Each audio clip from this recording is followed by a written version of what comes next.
아저씨, 나무 할아버지가 지금 엄청 화나셨어요. 이거 베면 아저씨도 죽어요. 7살 보미가 울부짖으며 민 회장의 값비싼 양복 소매를 붙잡았습니다. 하지만 민 회장은 비웃으며 아이를 차가운 흙바닥으로 내동댕이 쳤습니다. 재수없게 꼬맹이가 나타나서 난리야. 당장 전기톱 돌려. 굉음과 함께 천년송이 쓰러지던 날 잘린 나무 단면에서는 투명한 수액 대신 시뻘건 진액이 폭포처럼 쏟아졌습니다. 현장은 비명과 함께 아수라장이 되었지만 민 회장은 구두에 튄 핏빛 수액을 닦아내며 차갑게 뱉었습니다. 미신 따위에 겁먹지 마. 비켜. 내가 직접 뵐 테니까. 하지만 민 회장은 몰랐습니다. 그가 짓밟은 것이 나무가 아니라 자신의 명줄이었다는 것을요. 그리고 그날 밤부터 민 회장의 호화 별장에서는 정체 모를 기괴한 곡소리가 들리기 시작합니다. 사연 시작 전 이 감동적인 이야기가 궁금하시다면 구독과 좋아요를 눌러주시고 어디서 듣고 계신지 댓글 남겨주시면 그곳으로 행복이 가득하시길 바라겠습니다. 오늘의 사연 시작합니다. 새벽 안개가 고다리 마을을 두꺼운 이불처럼 덮고 있었습니다. 평소라면 이웃집 닭 우는 소리에 눈을 뜰 평화로운 시간에 난데없이 쇠를 긁는 기분 나쁜 소리가 마을 입구를 뒤흔들었어요. 커다란 검은색 외제차가 안개를 뚫고 묵직하게 들어오자 그 뒤로 육중한 굴삭기들이 흙먼지를 일으키며 줄을 지어 나타났습니다. 마을 주민들은 잠결에 속옷바람으로 튀어나와 이 기이한 행렬을 겁먹은 눈으로 지켜보았죠. 차가 멈추고 문이 열리자 번쩍이는 악어 가죽 구두를 신은 민 회장이 땅을 딛고 내렸습니다. 민 회장이 금태 안경을 치켰으며 마을 한가운데 우뚝 솟은 거대한 소나무를 탐욕스럽게 훑어보았습니다. 민 회장이 입가에 비열한 미소를 지으며 혼잣말을 했습니다. 나무가 아주 실하구만. 여기다 건물을 올리면 그림이 아주 잘 나오겠어. 돈 냄새가 진동을 하네. 박 비서가 서류 가방을 가슴에 꽉 안으며 민 회장 옆으로 바짝 다가와 대답했습니다. 네, 회장님. 오늘 바로 기초공사 들어갈 준비 마쳤습니다. 주변 노인들만 정리하면 바로 작업 시작입니다. 그때 박 이장이 흙 묻은 장화를 신은 채 달려와 민 회장의 앞을 거칠게 가로막았습니다. 박 이장이 거친 숨을 몰아쉬며 얼굴이 불그락푸르락해진 채 외쳤습니다. 잠깐만요. 이게 대체 무슨 일입니까? 남의 마을에 허락도 없이 이런 중장비들을 끌고 오다니요.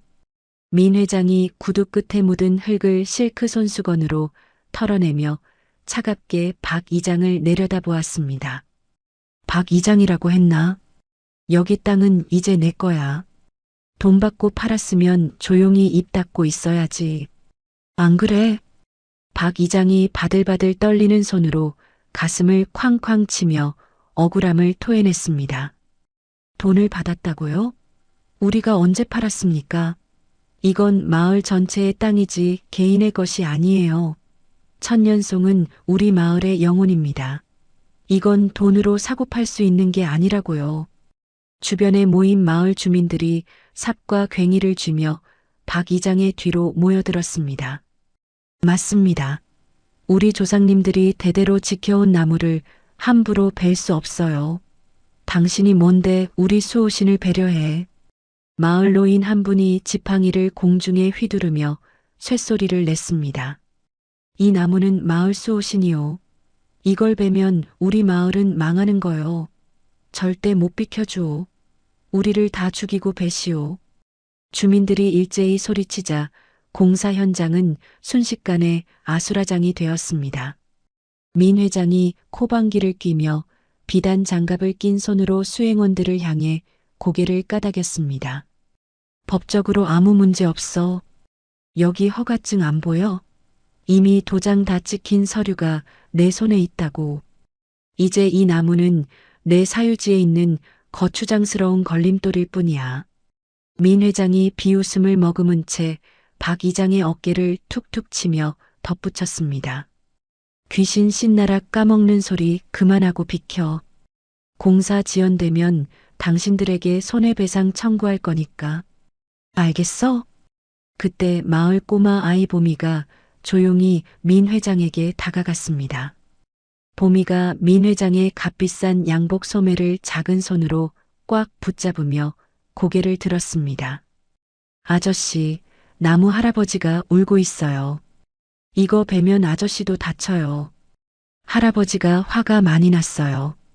지금 아저씨 노려보고 있어요.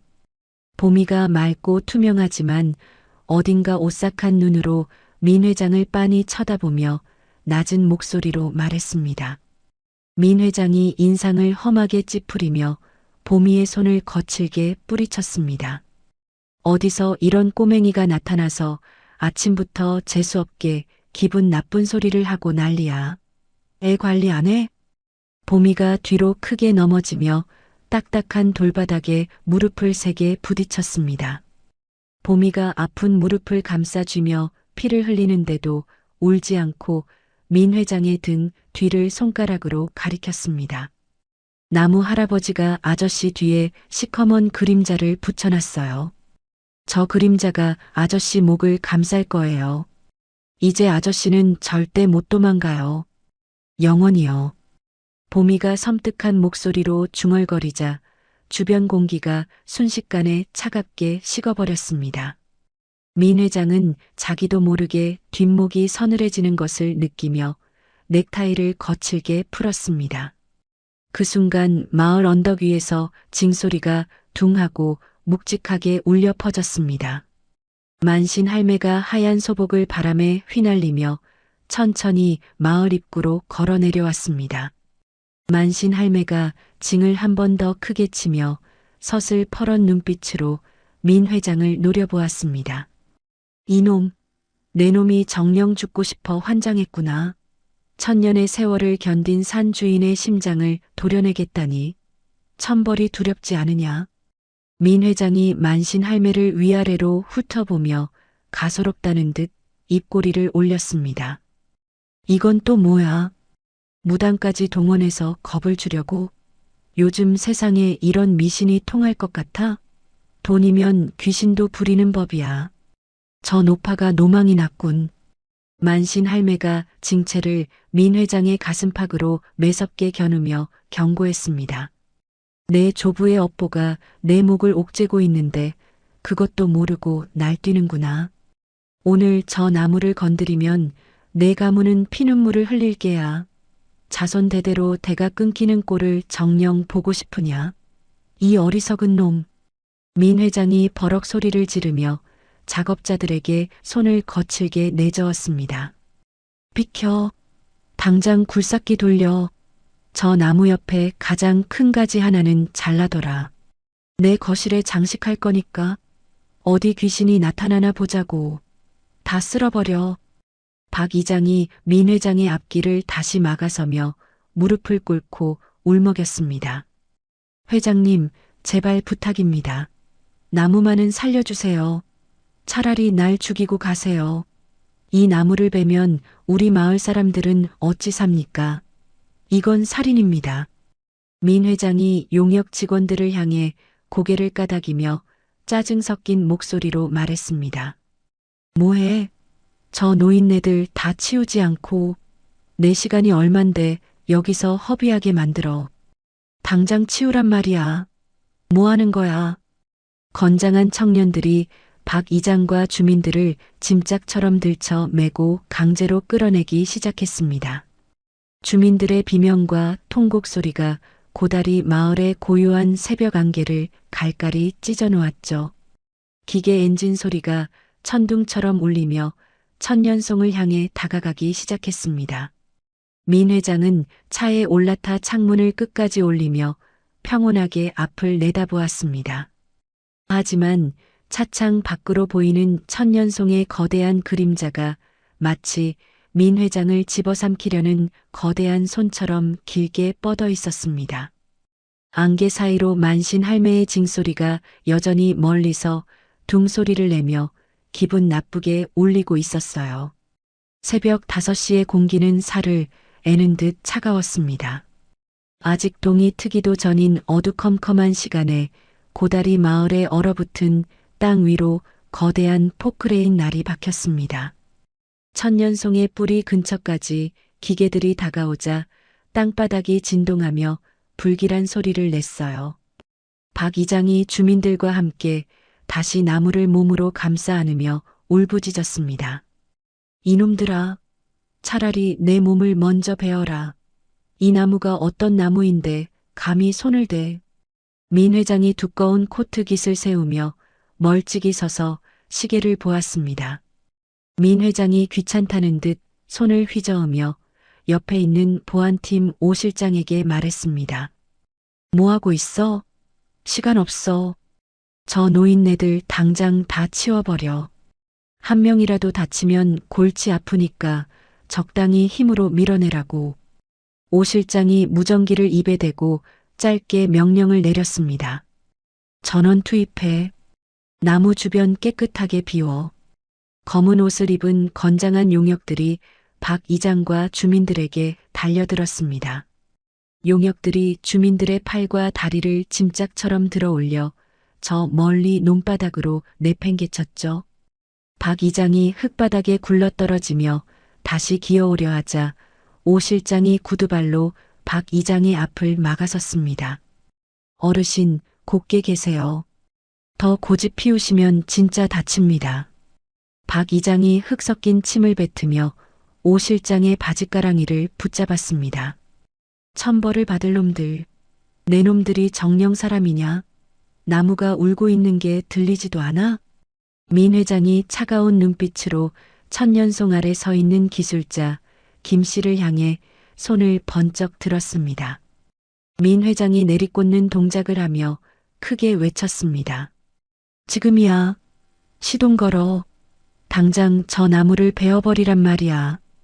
기술자 김 씨가 떨리는 손으로 전기톱에 시동을 걸었습니다.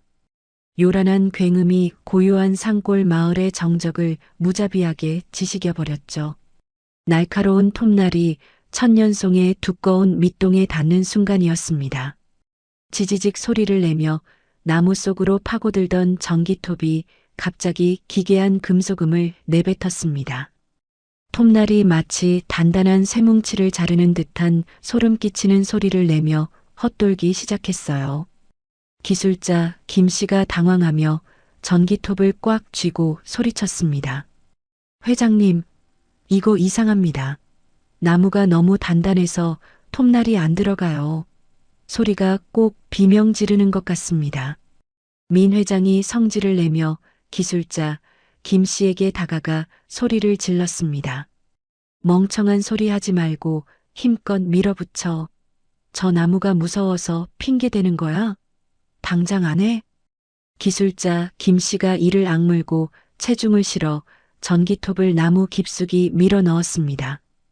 그때 나무의 단면에서 투명한 수액 대신 진득하고 시뻘건 액체가 폭포수처럼 쏟아져 나왔습니다. 시뻘건 액체가 김 씨의 작업복과 얼굴을 순식간에 피칠갑으로 만들었죠. 기술자 김 씨가 전기톱을 바닥에 내팽개치며 뒤로 자빠졌습니다. 김 씨가 자기 몸에 묻은 붉은 액체를 손으로 닦아내며 경악에 찬 목소리로 비명을 질렀습니다. 피야, 이건 나무 수액이 아니라 사람 피라고요. 나무가 피를 흘려요. 주변에 있던 인부들도 겁에 질려 뒷걸음질을 치며 웅성거리기 시작했습니다. 세상에, 저게 뭐야? 정말 피잖아. 냄새도 비릿한 게 꼭 사람 피 같아. 민 회장이 핏빛 액체로 물든 나무 밑동을 보며 눈을 가늘게 떴습니다. 민 회장이 구두 끝에 튄 붉은 액체를 보며 신경질적으로 소리쳤습니다. 다들 미쳤어? 이건 그냥 나무가 병든 거야. 붉은 수액이 나오는 나무가 얼마나 많은데 난리들이야. 당장 다시 잡아. 박 이장이 피 묻은 흙을 손으로 긁으며 민 회장을 향해 저주를 퍼부었습니다. 내 놈 눈에는 이게 병든 걸로 보이느냐? 천년송이 피눈물을 흘리는 것이다. 저 피가 내 놈의 온 집안을 덮칠 게야. 민 회장이 박 이장의 말을 무시하고 직접 다른 인부의 전기톱을 뺏어들었습니다. 민 회장이 인부들에게 명령하며 도끼 서린 눈을 했습니다. 겁쟁이 자식들 다 비켜. 내가 직접 자를 테니까. 돈 받고 일하는 놈들이 귀신 장난에 놀아나고 있어? 민 회장이 전기톱을 나무 깊숙이 박아넣자 천년의 세월을 버틴 나무가 서서히 기울기 시작했습니다. 나무가 기울어지며 내는 거대한 비명소리가 온 산을 울렸습니다. 마을의 모든 개가 일제히 하늘을 향해 슬프게 지저대기 시작했습니다. 나무가 완전히 중심을 잃고 땅을 향해 고꾸라지는 순간이었습니다. 쾅 하는 굉음과 함께 땅이 지진이라도 난 듯 요동쳤죠. 구름 한 점 없이 맑았던 하늘에서 갑자기 마른 하늘에 날벼락이 3번 연달아 내리쳤습니다. 번개가 별장 근처의 변압기를 정면으로 강타하며 거대한 불꽃과 함께 폭발음이 들렸습니다.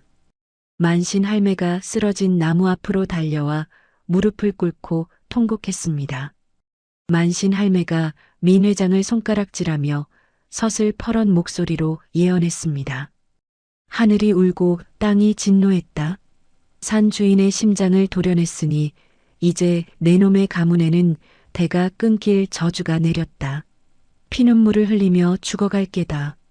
민 회장이 비웃으며 비서에게 손짓했습니다. 노파가 입만 살았군. 박 비서, 저기 잘린 가지 중에 제일 굵은 놈으로 챙겨. 내 별장 거실 한복판에 전리품으로 세워둘 거니까. 마을 사람들은 쓰러진 거목 주위에 모여 앉아 부모를 잃은 자식처럼 오열했습니다. 나무가 쓰러진 자리에는 여전히 시뻘건 액체가 웅덩이를 이루고 있었죠. 작업자들은 손과 옷에 묻은 붉은 액체가 물로도 씻기지 않자 공포에 질려 일당도 받지 않은 채 도망치기 시작했습니다. 현장 소장이 민 회장에게 달려와 떨리는 목소리로 보고했습니다. 회장님, 인부들이 다 도망갔습니다. 수액이 안 지워진다고, 나무 귀신이 붙었다고 다들 난리입니다. 민 회장이 콧방귀를 뀌며 자신의 고급 세단에 올라탔습니다. 민 회장이 창문을 내리며 현장 소장에게 차갑게 뱉었습니다. 새로 구해와. 돈을 2배로 주면 올놈들 널렸어. 난 별장 가서 손님들 맞이할 거니까 정리 잘해. 민 회장의 차가 마을을 빠져나가려 할 때 보미가 길가에 서서 차 안을 빤히 들여다보았습니다. 보미가 무표정한 얼굴로 입술만 움직이며 낮게 속삭였습니다. 나무 할아버지가 아저씨 차 뒤에 매달려서 따라가요. 이제 할아버지는 아저씨 집에서 살 거예요. 박 이장이 멀어져가는 민 회장의 차 뒷모습을 보다가 눈을 비볐습니다. 민 회장의 차 뒤로 잘 보이지 않는 가느다란 나무 뿌리들이 수천 개나 엉겨붙어 질질 끌려가는 것처럼 보였거든요. 마치 거대한 나무의 영혼이 민 회장의 등 뒤를 꽉 움켜쥐고 놓아주지 않는 듯한 형상이었습니다. 만신 할매의 징소리가 끊긴 마을에는 오직 주민들의 처량한 곡소리만 가득했습니다. 쓰러진 천년송의 나뭇잎들이 순식간에 갈색으로 마르며 마치 죽은 사람의 머리카락처럼 힘없이 흩날리고 있었습니다. 민 회장은 그 사실을 모른 채 별장에서 열릴 화려한 만찬 생각에 젖어 속도를 높였습니다. 공기 중에는 여전히 비릿한 피냄새가 진동하며 가시지 않고 있었어요. 천년송의 밑동이 잘려나간 지 불과 몇 시간이 지나지 않았습니다. 마을 주민들의 곡소리가 산자락을 타고 넘어오고 있었지만 민 회장의 호화 별장은 눈부신 조명 아래 화려한 잔치 분위기로 가득했습니다. 정계와 재계의 거물들이 최고급 양복을 차려입고 모여들어 민 회장의 수완을 칭송하며 샴페인 잔을 부딪혔죠. 별장 거실 중앙에는 낮에 베어온 천년송의 나뭇가지가 기괴한 모양으로 세워져 있었습니다. 민 회장이 나뭇가지를 손가락으로 가리키며 기세등등하게 말했습니다. 이게 바로 천년의 정기를 머금은 나무입니다. 오늘 우리 리조트 사업의 성공을 기념하는 아주 귀한 장식품이죠. 옆에 있던 이 의원이 안경을 고쳤으며 나뭇가지를 자세히 들여다보았습니다. 회장님, 나무 모양이 아주 예사롭지 않습니다. 그런데 왜 이렇게 비릿한 냄새가 나는 것 같죠? 민 회장이 이 의원의 어깨를 툭 치며 껄껄 웃었습니다. 나무가 생명력이 워낙 강해서 그렇습니다. 진한 숲의 향기라고 생각하세요. 파티의 절정을 알리며 유명 주방장이 준비한 최고급 소고기 스테이크가 식탁 위에 올랐습니다. 민 회장이 우아하게 나이프를 들어 고기 한 점을 썰어 입안에 넣었습니다. 하지만 고기를 씹던 민 회장의 표정이 순식간에 일그러졌습니다. 민 회장이 입안의 것을 거칠게 뱉어내며 주방장을 매섭게 노려보았습니다. 이게 뭐야? 고기 맛이 왜 이래? 입안이 온통 씁쓸하고 껄끄럽잖아. 접시 위를 확인한 손님들이 비명을 지르며 나이프를 떨어뜨렸습니다. 방금까지만 해도 김이 모락모락 나던 스테이크가 딱딱하고 썩은 나무 껍질처럼 변해 있었거든요. 주방장 최 씨가 주방에서 달려나와 바닥에 무릎을 꿇으며 벌벌 떨었습니다.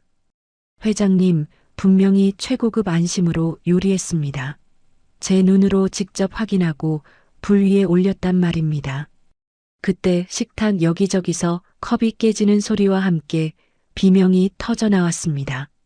손님들이 마시던 붉은 포도주가 순식간에 끈적하고 검붉은 액체로 변해 잔 밖으로 흘러넘치기 시작했습니다. 액체에서는 피비린내와 흙냄새가 섞인 고약한 악취가 진동하며 파티장을 덮쳤죠. 이 의원의 부인이 자신의 드레스에 튄 액체를 보고 실성한 듯 소리쳤습니다. 피야, 이건 포도주가 아니라 진짜 사람 피라고요. 아, 냄새가 너무 끔찍해. 민 회장이 식탁을 쾅 내리치며 비서 박상무에게 소리를 질렀습니다. 박상무, 당장 조명 켜. 이게 대체 무슨 장난이야? 누구야? 누가 이런 짓을 꾸민 거야? 화려했던 샹들리에가 이유 없이 깜빡거리더니 별장 안의 모든 전등이 동시에 꺼져버렸습니다. 칠흑 같은 어둠 속에서 벽면을 타고 무엇인가 사락사락 기어가는 소리가 들려왔습니다. 손전등을 켠 보안 요원이 벽을 비추자 수천 개의 나뭇가지 모양의 그림자들이 살아있는 짐승처럼 벽을 타고 움직이고 있었습니다. 민 회장의 아내 유정숙이 목을 움켜쥐며 거친 숨을 내뱉었습니다. 여보, 나 목이 너무 말라. 속이 타들어가는 것 같아. 물 좀 줘. 제발 물 좀 달라고요. 유정숙이 거실에 놓인 커다란 화분으로 달려가 흙 위에 고인 물을 미친 듯이 마시기 시작했습니다. 민 회장이 유정숙의 어깨를 잡아채며 경악에 찬 눈으로 외쳤습니다. 여보, 정신 차려. 지금 무슨 짓을 하는 거야? 그건 화분물이잖아. 유정숙이 민 회장의 손을 거칠게 뿌리치며 흙이 묻은 입술로 대답했습니다. 뿌리가 말랐어. 물을 주지 않으면 내가 말라 죽을 거야. 더 줘. 더 많은 물이 필요해. 유정숙의 고운 피부가 순식간에 거북등처럼 갈라지며 바스락거리는 소리를 냈습니다. 공포에 질린 손님들이 현관문을 향해 일제히 달리기 시작했습니다. 하지만 수천만 원을 들여 만든 육중한 현관문은 마치 거대한 뿌리에 칭칭 감긴 듯 꿈쩍도 하지 않았습니다. 박상무가 어깨로 문을 들이받으며 울먹이는 목소리로 소리쳤습니다. 문이 안 열립니다. 밖에서 누군가 꽉 붙잡고 있는 것 같아요. 도와주세요. 한편 별장 밖 어둠 속에서는 꼬마 아이 보미가 조용히 서서 집을 바라보고 있었습니다. 보미가 별장 지붕 위로 뻗어나가는 시커먼 나무 뿌리들을 가리키며 나직하게 중얼거렸습니다. 할아버지가 화가 많이 났어요. 이제 저 집은 숲이 될 거예요. 아무도 밖으로 나갈 수 없어요. 별장 안에서는 사람들의 비명과 가구 부서지는 소리가 뒤섞여 지옥 같은 풍경이 펼쳐지고 있었습니다. 민 회장이 주방으로 달려가 비상구를 찾으려다 멈칫하며 뒷걸음질을 쳤습니다. 주방장 최 씨가 주방 구석에 쭈그리고 앉아 마루바닥을 뜯어내고는 그 밑에 흙을 한 움큼씩 입안에 밀어 넣고 있었거든요. 최 씨가 입가에 시커먼 흙을 묻힌 채 민 회장을 돌아보며 멍한 눈으로 말했습니다. 회장님, 여기 흙이 아주 답니다. 기름진 땅이에요. 우리 모두 여기서 뿌리를 내려야 합니다. 민 회장이 뒷걸음질을 치다 거실 중앙에 세워둔 나뭇가지에 부딪혔습니다. 나뭇가지에서는 마치 어린아이의 곡소리 같은 기괴한 울음소리가 흘러나와 민 회장의 귓전을 때렸습니다. 내 집을 돌려달라. 내 잠자리를 파헤친 대가를 치러라. 환청인지 실제인지 알 수 없는 목소리가 민 회장의 머릿속을 뱅뱅 돌며 고통을 주었습니다. 민 회장이 귀를 막으며 바닥에 주저앉아 고통스럽게 신음했습니다. 아니야. 이건 환각이야. 내가 너무 피곤해서 헛것을 보는 거라고.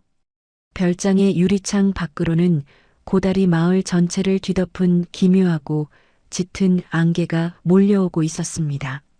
안개 너머에서 만신 할매의 징소리가 한 번 더 둥하고 울려 퍼지자 별장의 모든 문이 갑자기 벌컥 열렸습니다. 공포에 질린 손님들이 안개 속으로 비명을 지르며 뛰어나갔습니다. 하지만 안개를 통과하는 손님들의 눈동자는 순식간에 초점을 잃고 멍해졌습니다.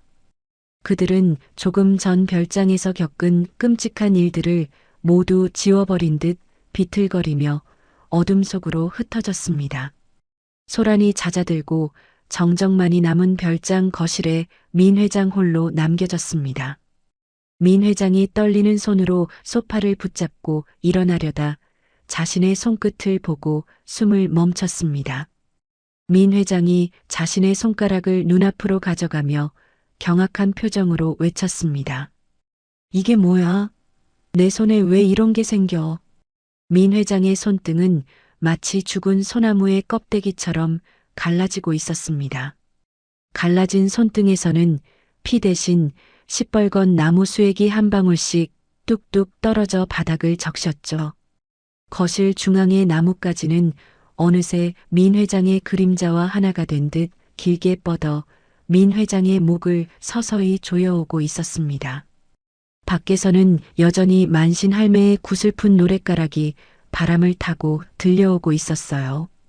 보름달이 구름 뒤로 숨으며 별장은 거대한 무덤처럼 깊은 어둠 속으로 잠겨버렸습니다. 무너진 별장 천장 틈으로 가느다란 나무 뿌리들이 뱀처럼 내려와 민 회장의 발목을 꽉 움켜쥐었습니다. 전리품이라 믿었던 나뭇가지가 이제는 주인을 사냥하는 포식자의 모습으로 변해 있었죠. 민 회장의 비명은 짙은 안개 속에 갇혀 별장 밖으로 한 걸음도 나가지 못했습니다.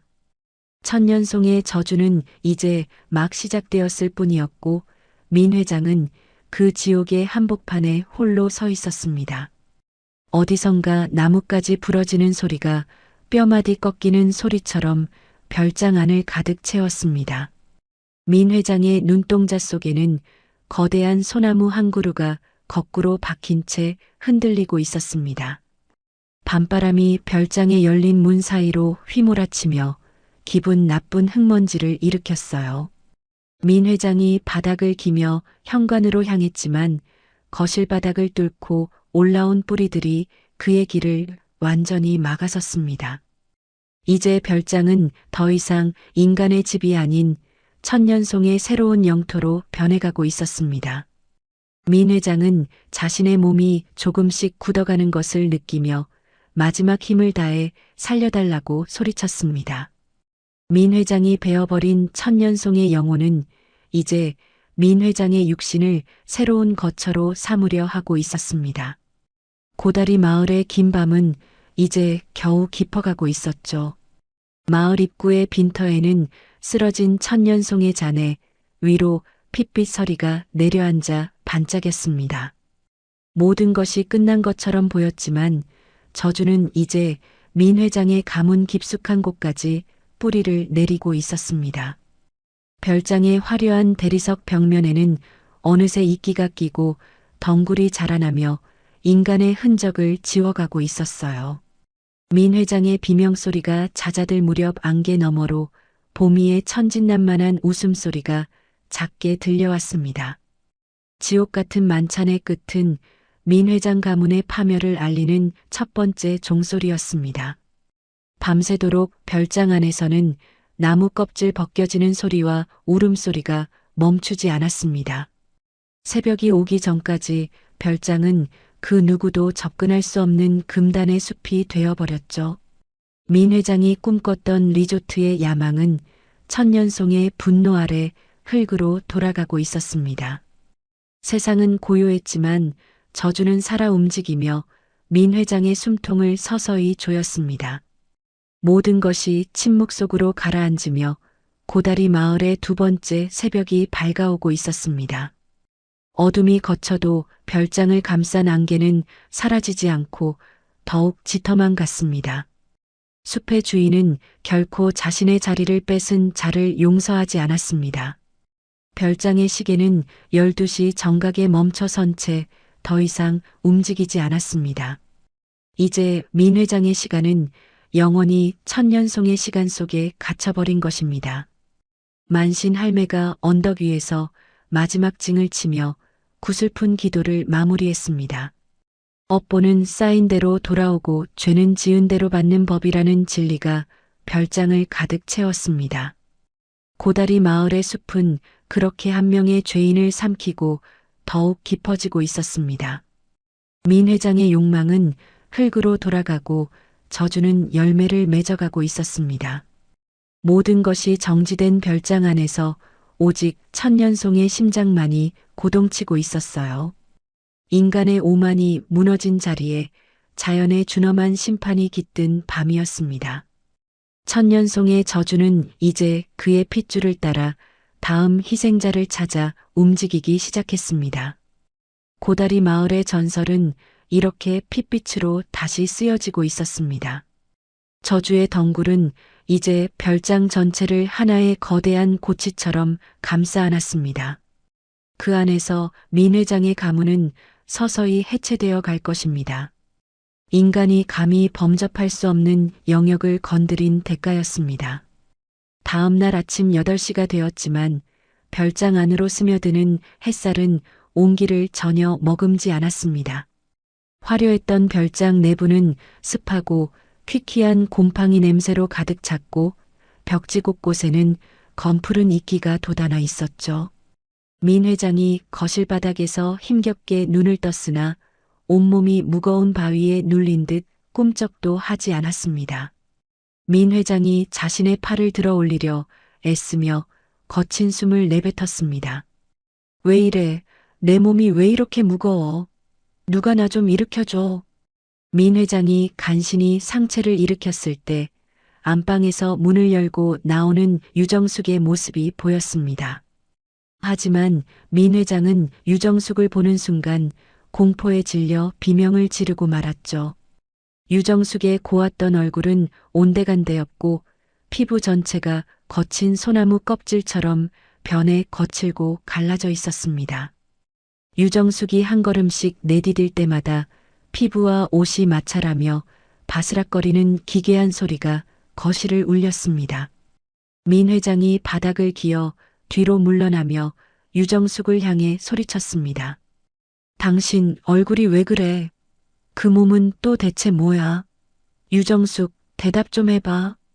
유정숙이 초점을 잃은 눈동자로 민 회장을 내려다보며 갈라진 목소리를 냈습니다. 여보, 내 몸에서 흙냄새와 소나무 냄새가 나. 속이 너무 답답해. 나를 땅속에 묻어줘. 햇빛을 더 받아야 할 것 같아. 민 회장이 떨리는 손으로 휴대폰을 찾아 주치의 강 박사에게 전화를 걸었습니다.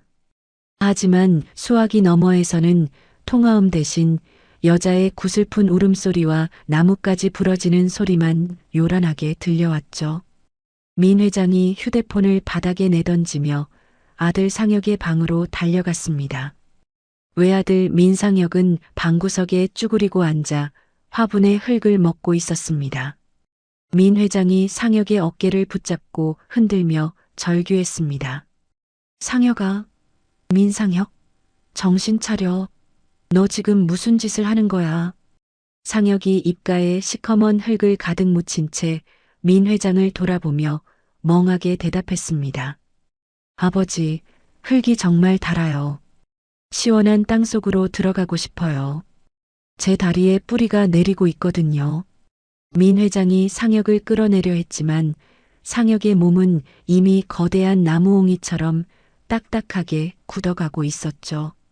민 회장이 거실로 뛰쳐나와 박상무에게 소리를 질렀습니다. 박상무, 당장 의사 불러와. 전국의 무당이란 무당은 다 불러 모으란 말이야. 내 돈 다 써도 좋으니까 당장. 박상무가 별장 안으로 들어오려 애쓰다 현관문 틈으로 얼굴을 들이밀며 소리쳤습니다. 회장님, 안개가 너무 짙어서 아무도 별장 근처로 올 수가 없습니다. 길 자체가 사라졌어요. 그때 만신 할매가 별장 앞마당 경계에 서서 붉은 팥을 한 웅큼 던지며 호통을 쳤습니다. 뿌리가 이미 심장을 뚫었구나. 명줄이 길지 않으니 이제 산주인의 심판을 받아라. 이 어리석은 인간들아. 민 회장이 만신 할매의 목소리를 듣고 대문 쪽으로 달려가 비명을 질렀습니다. 할멈, 나 좀 살려줘.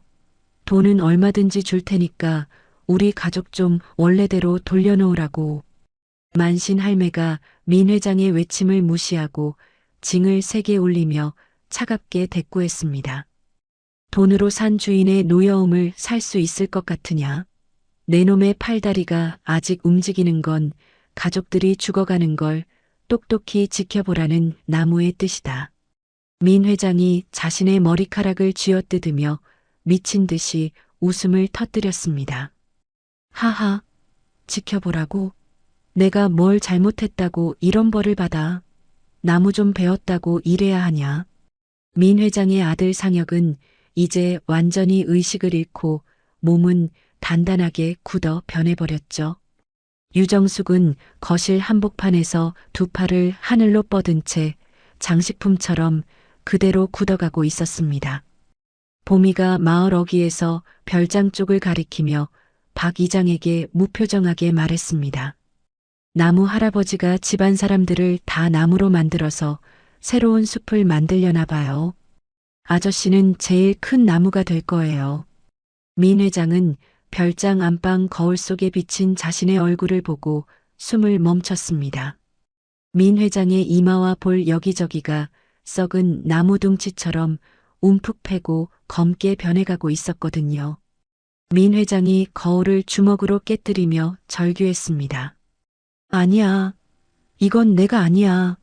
상혁아, 정수가. 나 좀 봐줘. 제발 나 혼자 두지 마. 하지만 이미 굳어버린 아내와 아들은 아무 대답이 없었습니다. 민 회장은 공포를 이기지 못하고 거실 금고로 달려가 금고 문을 거칠게 열었습니다.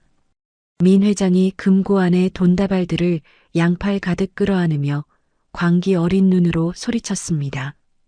괜찮아. 돈이 있으면 다시 시작할 수 있어. 이 돈으로 산을 통째로 사서 다 밀어버릴 거야. 내가 이겨. 별장의 거대한 유리창에는 밖에서 보이지 않는 천년송의 거대한 환영이 투영되어 민 회장을 비웃듯 내려다보았습니다. 밤이 깊어지자 별장 전체에서는 거대한 심장 박동 소리와 같은 진동이 울려 퍼졌습니다. 민 회장이 바닥에 주저앉아 귀를 막았지만 진동은 뼛속까지 파고들어 그의 영혼을 뒤흔들었죠. 별장의 화려한 가구들은 이제 나무 뿌리에 감겨 형태를 알아볼 수 없을 정도로 부서졌습니다. 민 회장은 어둠 속에서 자신을 향해 서서히 다가오는 수천 개의 나뭇가지 손을 보며 눈을 질끈 감았습니다. 이제 별장은 인간의 욕망이 깃든 집이 아니라 천년송의 분노가 지배하는 거대한 감옥이 되어버렸습니다. 밖에서는 여전히 만신 할매의 구슬픈 곡소리가 안개를 타고 들려오고 있었어요. 민 회장의 비명은 숲의 정적 속에 갇혀 그 누구에게도 닿지 못했습니다. 민 회장이 끌어안은 낡은 금고만이 주인과 함께 차갑게 식어가고 있었습니다. 민 회장은 그 지옥 같은 침묵 속에서 자신의 최후를 예감하며 몸을 떨었습니다. 천년송의 복수는 이제 가족들의 육신을 지나 민 회장의 심장을 향해 조여오고 있었죠. 고다리 마을의 긴 밤은 그렇게 저주의 깊이를 더해가고 있었습니다. 안개가 고다리 마을 전체를 집어삼킨 지 이틀째 되던 날 마을 입구에는 서울에서 내려온 검은색 승합차 여러 대가 비상등을 켠 채 멈춰 섰습니다. 민 회장과 연락이 두절되자 유성건설 본사에서 파견한 특수보안팀과 오 실장이 다급하게 차에서 내렸죠. 오 실장이 최신형 태블릿 PC를 흔들며 보안 요원들에게 신경질적으로 소리쳤습니다. 야, 이 멍청한 놈들아. GPS 신호가 왜 여기서 끊기냐고. 별장이 바로 눈앞에 있어야 하는데 왜 산등성이만 보이냔 말이야. 보안 요원 김 팀장이 당황한 표정으로 기계를 연신 두드리며 대답했습니다. 실장님, 이게 정말 이상합니다. 분명 지도상으로는 이 길이 맞는데 안개 때문에 시야가 확보되지 않을 뿐더러 나침반까지 제멋대로 돌고 있습니다. 마을 입구에서 이 광경을 지켜보던 박 이장이 흙 묻은 작업복을 털며 오 실장 앞을 가로막았습니다. 박 이장이 혀를 차며 오 실장의 태블릿 PC를 가리켰습니다. 젊은 양반, 거 기계 백날 두드려봐야 소용없소. 산 주인님이 노하셔서 길을 닫으셨는데 인간의 물건이 무슨 재주로 거길 뚫고 들어간단 말이오? 오 실장이 눈을 부릅뜨며 박 이장의 가슴팍을 거칠게 밀쳤습니다. 이 노인네가 아침부터 재수없게 무슨 소리야. 민 회장님 별장 어디 있어? 당신들이 우리 회장님 어디다 숨긴 거 아니야? 박 이장이 밀려나면서도 담담하게 옷 매무새를 고치며 말을 이었습니다. 숨기긴 누가 숨겨요. 스스로 무덤을 파고 들어가신걸. 저 안개 너머는 이제 이 세상 땅이 아니오. 괜히 들어갔다가 당신들도 갇히고 싶소? 그때 보안 요원들이 고성능 드론을 하늘로 띄워 올렸습니다. 하지만 드론은 별장 방향으로 진입하자마자 찢어지는 듯한 기계음을 내더니 수직으로 추락해 바닥에 박살이 났죠. 박 이장이 박살난 드론 조각을 보며 낮게 응조렸습니다. 꺼봐요. 새들도 저 안개는 안 넘어갑니다. 자연을 우습게 본 대가가 이렇게 무서운 거예요. 오 실장이 얼굴을 붉히며 박 이장의 멱살을 잡으려 달려들었습니다. 이 영감이 진짜 보자 하니까 경찰 부르기 전에 당장 길 안내해. 우리 회장님 잘못되면 당신네 마을 통째로 날려버릴 줄 알아. 그 순간 안개 속에서 하얀 소복을 입은 만신 할매가 징을 둥 하고 울리며 천천히 나타났습니다. 만신 할매가 징체를 오 실장의 눈앞에서 멈추며 서슬퍼런 목소리로 꾸짖었습니다. 이놈, 어디서 신성한 마을 입구에서 행패냐. 내 주인은 이미 천년의 잠을 깨운 대가로 깊은 수렁에 빠졌거늘 너희 같은 잔챙이들이 감히 어딜 넘보느냐. 오 실장이 만신 할매의 기세에 눌려 움찔하며 멱살을 잡았던 손을 스르르 놓았습니다. 뭐야? 당신은 또 누구야? 무당이야? 요즘 세상에 무당 말을 누가 믿어? 만신 할매가 비웃음을 머금으며 오 실장의 어깨 너머를 가리켰습니다. 믿고 안 믿고는 내 자유지. 하지만 내 뒤를 봐라. 저 안개가 너희를 환영하는 것 같으냐? 아니면 잡아먹으려 기다리는 것 같으냐? 오 실장이 뒤를 돌아보자 거짓말처럼 안개가 파도처럼 밀려와 보안 요원들의 발목을 덮치고 있었습니다. 요원들이 비명을 지르며 차 안으로 도망쳤고 오 실장도 겁에 질려 뒷걸음질을 쳤죠. 이때 꼬마 아이 보미가 나타나 박 이장의 손을 꼭 잡으며 오 실장을 빤히 쳐다보았습니다. 보미가 무표정한 얼굴로 오 실장의 구두를 가리키며 말했습니다. 아저씨, 아저씨 발에서도 나무 냄새 나요. 회장님, 아저씨랑 똑같은 냄새가 나요. 할아버지가 아저씨도 오라고 하세요. 오 실장이 자기 발을 내려다보며 사색이 되어 소리쳤습니다. 이 꼬맹이가 미쳤나? 야, 철수해. 일단 읍내로 나가서 장비 더 챙겨와. 승합차들이 먼지를 일으키며 황급히 마을을 빠져나갔습니다. 박 이장이 안도의 한숨을 내쉬며 만신 할매를 바라보았습니다. 할매, 정말 저들이 별장을 못 찾는 겁니까? 저렇게 기계를 들고 설쳐대는데 언제까지 막을 수 있겠느냐고요. 만신 할매가 징을 품에 안으며 씁쓸하게 대답했습니다. 사람 눈은 가릴 수 있어도 업보는 가릴 수 없는 법이지. 저들이 다시 올 때는 더 큰 재앙을 몰고 올 게야. 박 이장, 자네는 어서 마을 회관으로 가서 옛날 땅 문서를 찾아보게. 박 이장이 눈을 크게 뜨며 반문했습니다. 땅 문서요? 그건 왜 갑자기 찾으시는 겁니까? 만신 할매가 안개 넘어 사라진 별장 쪽을 응시하며 말을 맺었습니다. 그 문서 속에 민씨 가문이 숨겨온 핏줄에 죄가 기록되어 있을 게야. 그걸 찾아야 저 안개를 걷어낼 마지막 실마리를 찾을 수 있어. 박 이장은 만신 할매의 말에 따라 서둘러 마을 회관 창고로 달려갔습니다. 보미는 새로 심을 소나무 묘목을 어루만지며 안개 속에서 들려오는 희미한 나무 곡소리에 귀를 기울였죠. 마을은 정적에 잠겼지만 보이지 않는 장벽 너머에서는 인간의 탐욕과 자연의 심판이 거세게 충돌하고 있었습니다. 오 실장은 읍내 모텔방에서 창밖의 안개를 보며 연신 담배만 피워댔습니다. 비밀리에 별장을 매입했던 민 회장의 서류가 조금씩 외부로 새나가기 시작하면서 유성건설 내부에서도 권력 다툼의 조짐이 보이기 시작했죠. 박 이장이 창고 깊숙한 곳에서 먼지 쌓인 괴짝을 발견하고 자물쇠를 부수는 순간 70년 전의 쾌쾌한 종이 냄새가 진동하며 쏟아져 나왔습니다. 안개는 더욱 짙어져 이제 마을 입구에 이정표조차 보이지 않게 되었습니다.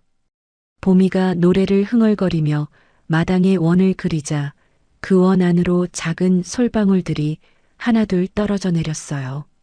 고다리 마을의 침묵은 폭풍 전야처럼 무겁게 내려앉아 있었습니다. 박 이장의 손에 들린 누런 종이 뭉치에는 민만식이라는 이름과 함께 붉은 인장이 찍혀 있었습니다. 이제 감춰졌던 가문의 추악한 역사가 세상 밖으로 나올 준비를 마쳤습니다. 챕터 6 드러난 문서와 핏줄의 죄. 마을 회관 창고의 희미한 정구 아래서 박 이장이 누런 종이 뭉치를 한 장씩 넘기며 손을 부르르 떨었습니다. 종이들은 세월의 풍파에 사가 바스락거렸지만 그 안에 담긴 내용은 충격 그 자체였죠. 박 이장이 문서를 소리내어 읽으며 옆에 서 있는 만신 할매에게 물었습니다. 할매, 이게 정말 사실입니까? 여기 적힌 대로라면 민 회장의 조부 민만식이가 우리 마을 사람들의 인감을 위조해서 이 산 전체를 가로챘다는 거 아니에요? 만신 할매가 돋보기를 건네받아 문서를 꼼꼼히 살피며 대답했습니다. 그것뿐이겠나? 당시 나무를 지키려던 마을 청년들을 용역을 동원해 죽였다는 소문까지 돌았어. 박 이장이 가슴을 치며 분통을 터뜨렸습니다. 이런 천벌을 받을 놈들. 자기 조부가 사람들을 죽이고 빼앗은 땅인 줄도 모르고 그 손자놈은 거기다 화려한 별장을 짓고 파티를 열었다니요. 이게 정녕 인간이 할 짓입니까? 그때 창고 문이 벌컥 열리며 오 실장과 보안 요원들이 들이닥쳤습니다. 오 실장이 손에 든 가스총을 박 이장에게 겨누며 비열하게 웃었습니다. 노인네들, 거기서 뭐 재미있는 거라도 찾았나? 그 문서 당장 이리 내놔. 유성건설의 자산이야. 박 이장이 문서를 가슴팍에 꽉 안으며 뒤로 물러섰습니다. 이건 당신네 물건이 아니야. 우리 마을의 아픈 역사고 민 씨 일가가 저지른 범죄의 증거라고. 절대로 못 줘. 오 실장이 요원들에게 눈짓을 하자 덩치 큰 사내들이 박 이장을 둘러싸고 위협하기 시작했습니다. 좋은 말로 할 때 내놔라. 그거 하나 태워버리면 끝나는 일이야. 당신 같은 총구석 이장이 뭘 할 수 있겠어? 만신 할매가 징을 징하고 가볍게 울리며 사내들 앞을 막아섰습니다. 만신 할매가 오 실장의 눈을 똑바로 응시하며 경고했습니다. 이놈아, 내 손에 든 건 새로 만든 총일지 몰라도 이 문서에 맺힌 원혼들의 원한은 산을 통째로 무너뜨릴 힘이 있다. 정녕 그 업보를 내가 다 짊어지겠느냐? 오 실장이 코방귀를 뀌며 요원들에게 소리쳤습니다. 저 미친 할멈 당장 치워. 문서 뺏고 불 질러버려. 요원들이 만신 할매의 어깨를 잡으려던 찰나 창고 밖에서 보미의 맑은 목소리가 들려왔습니다. 보미가 창고 문턱에 서서 오 실장의 그림자를 손가락으로 가리키며 말했습니다. 아저씨 뒤에 할아버지가 와 계세요. 회장님, 아저씨랑 똑같은 얼굴을 한 무서운 할아버지가 아저씨 목을 잡고 있어요. 아저씨, 숨차지 않아요? 오 실장이 자기도 모르게 헛기침을 하며 목덜미를 만졌습니다. 정말 신기하게도 창고 안의 온도가 급격히 떨어지며 오 실장의 입에서 하얀 입김이 뿜어져 나왔죠. 보안 요원들도 알 수 없는 한기에 몸을 떨며 주춤거렸습니다. 박 이장이 그 틈을 타 오 실장에게 일갈했습니다. 보시오. 당신들이 섬기는 그 회장님이 왜 안개 속에 갇혔는지 이제 알겠소? 자기 할아비가 지은 업보를 뉘우치지 않고 그 위에 건물을 올렸기 때문이요. 자연은 잊지 않아도 인간은 망각한다더니 그 대가가 이제야 찾아온 거란 말이오.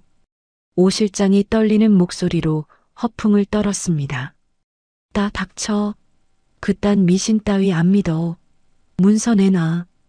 그때 문서 더미 속에서 오래된 사진 한 장이 바닥으로 떨어졌습니다.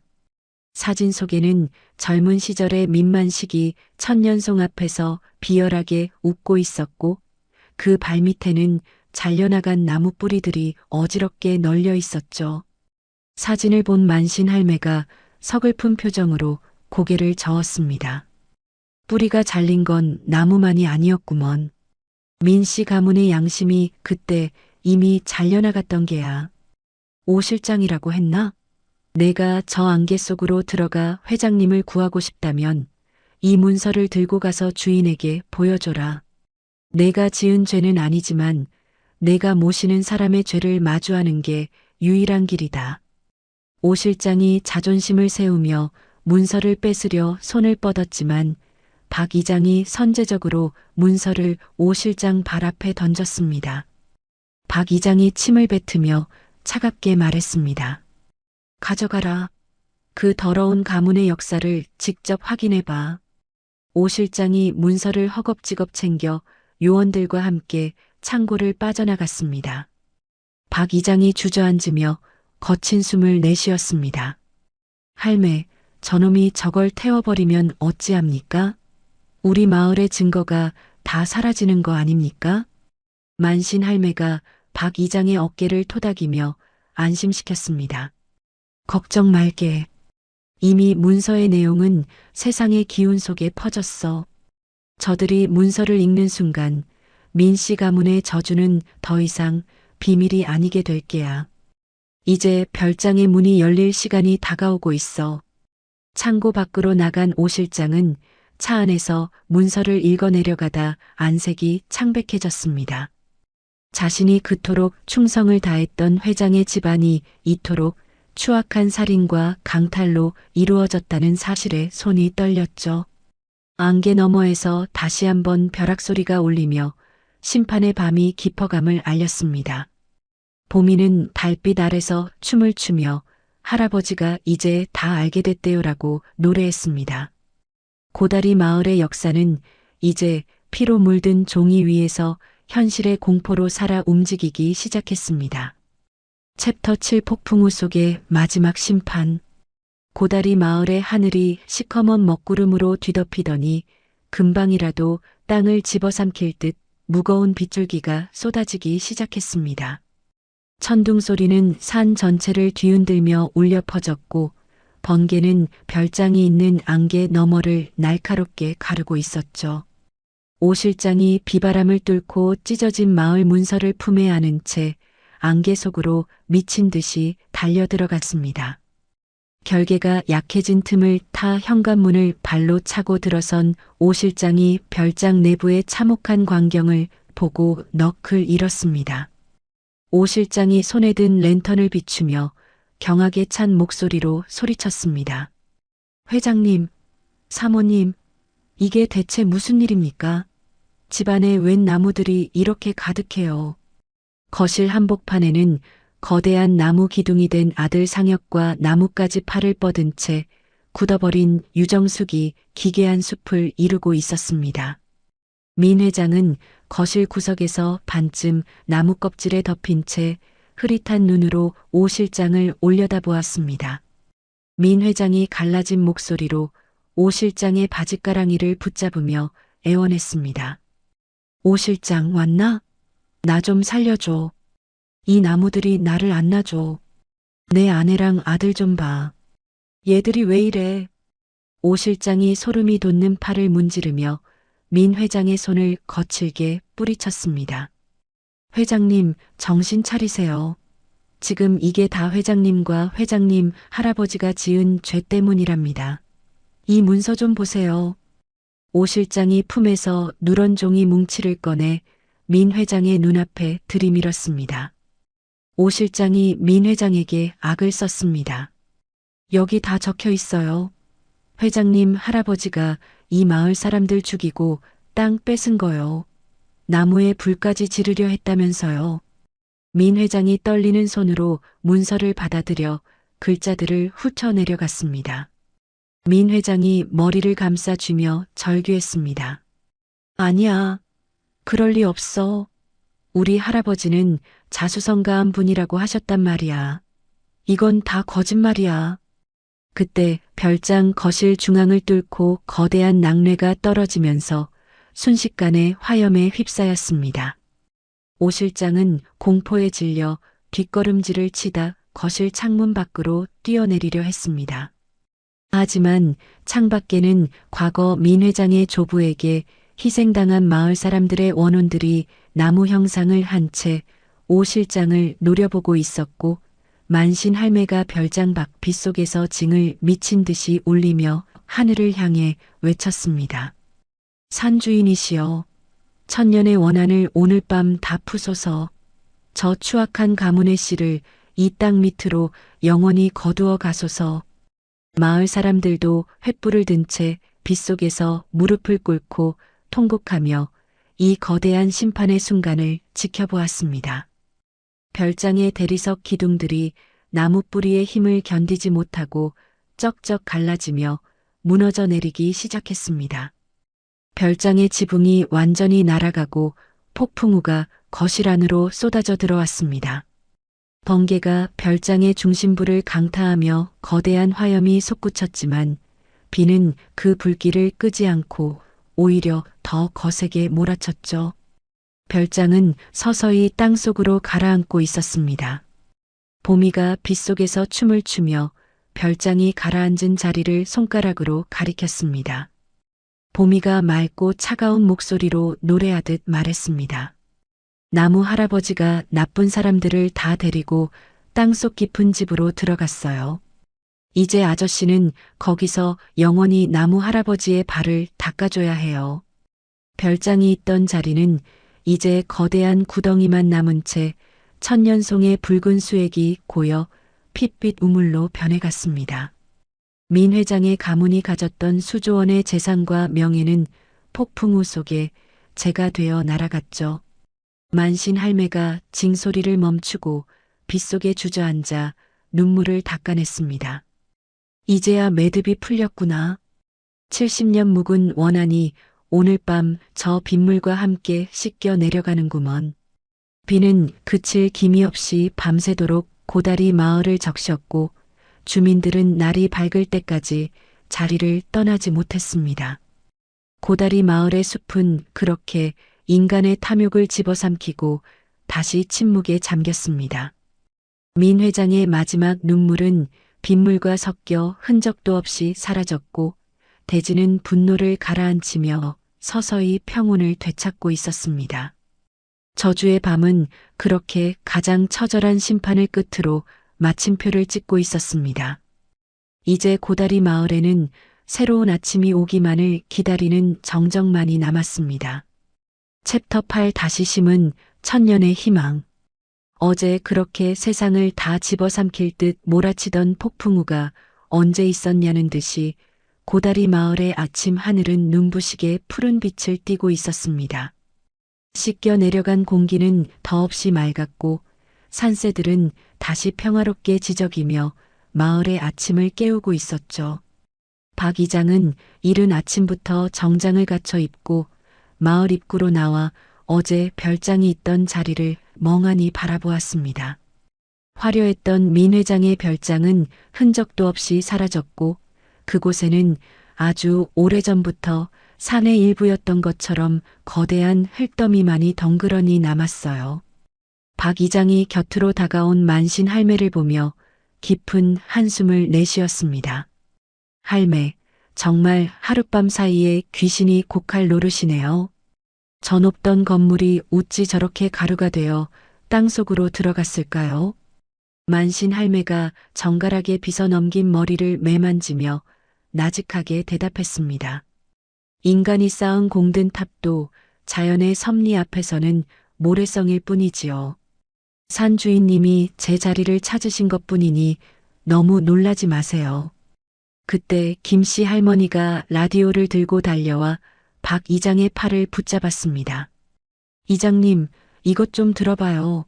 서울 민 회장네 회사가 완전히 망했대요. 뉴스에서 아주 난리가 났어. 라디오에서는 민 회장의 건설사가 파산 절차에 들어갔으며 그와 결탁해 땅 투기에 도움을 준 정치인들이 줄줄이 구치소로 끌려가고 있다는 소식이 흘러나왔습니다. 박 이장이 라디오 소리를 들으며 고개를 끄덕였습니다. 세상에 비밀은 없는 법이지요. 그 집안이 우리 마을 사람들에게 지은 죄가 이제야 세상 천지에 드러난 모양입니다. 김씨 할머니가 가슴을 쓸어내리며 말을 이었습니다. 천벌이지요, 천벌. 우리 천년송을 건드릴 때부터 이미 정해진 일이었나 봐요. 저런 악한 사람들이 만든 리조트가 여기 들어왔으면 우리 마을이 어찌 됐겠어요. 마을 사람들은 박 이장의 부름에 따라 하나둘 마을 입구에 빈터로 모여들기 시작했습니다. 다들 손에는 삽과 물을 담은 양동이를 들고 있었고 얼굴에는 두려움 대신 새로운 희망이 가득했죠. 만신 할매가 소복 대신 밝은색 한복을 입고 나타나 주민들 앞에 조심스럽게 어린 소나무 묘목 한 그루를 내려놓았습니다. 만신 할매가 묘목의 흙을 정성스럽게 다독이며 주민들에게 말했습니다. 자, 이제 슬픔은 거둡시다. 이 어린 생명이 다시 천년을 버틸 수 있게 우리가 정성을 보태야 해요. 이게 바로 우리 마을의 새로운 영혼이 될 겁니다.